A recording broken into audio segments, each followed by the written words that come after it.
Szánalmas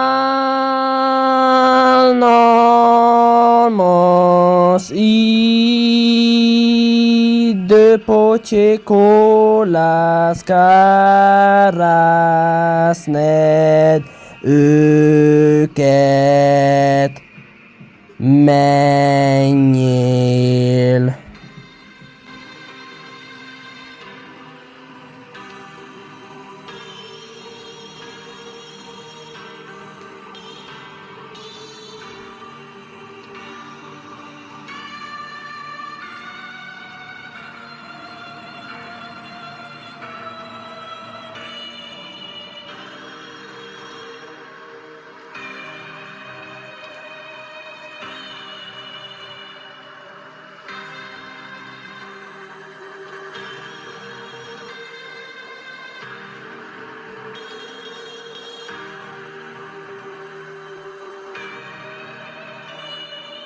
Megpróbálod még egyszer velem?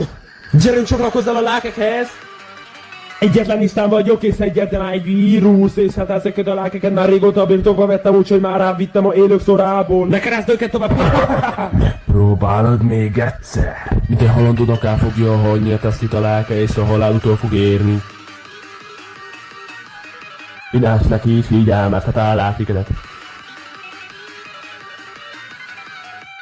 De lelket összegyűjtünk, és ide lelket gratulálékhoz összerakunk. Te halandó, túl lasszú vagy hozzám képes. Sokat kéne a végtagjaidat adnod, mikor utána vágtam őket. Nézd csak rám, hát egyetlen egy vírusszisztán vagyok, ezen a hájénak is szét fogja szakítani a lelkedet, és nem fog könnyen elengedni tégedet.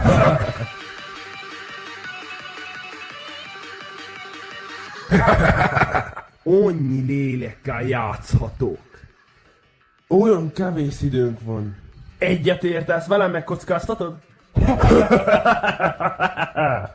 Minden istenszégnek és vírusnak megvan a maga dolga, hogy mit szeretnének a tesztekkel és a lelkekkel ezt elkezdeni. De hát egy ilyen játékszer, ami hát nem ezt kellene semmire, hát felhasználni csak arra, hogy az árok szabadja.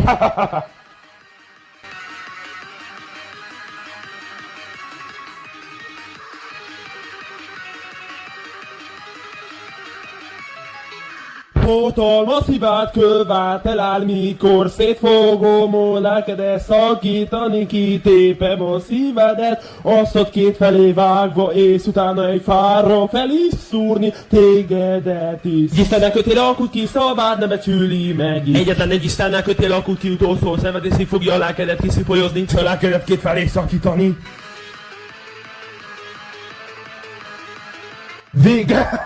Végre eljött az idő, hogy a rituálémot létrehozzam, és hát a lelkedet szétszakítsam, hogy minden démon fel is szabaduljon.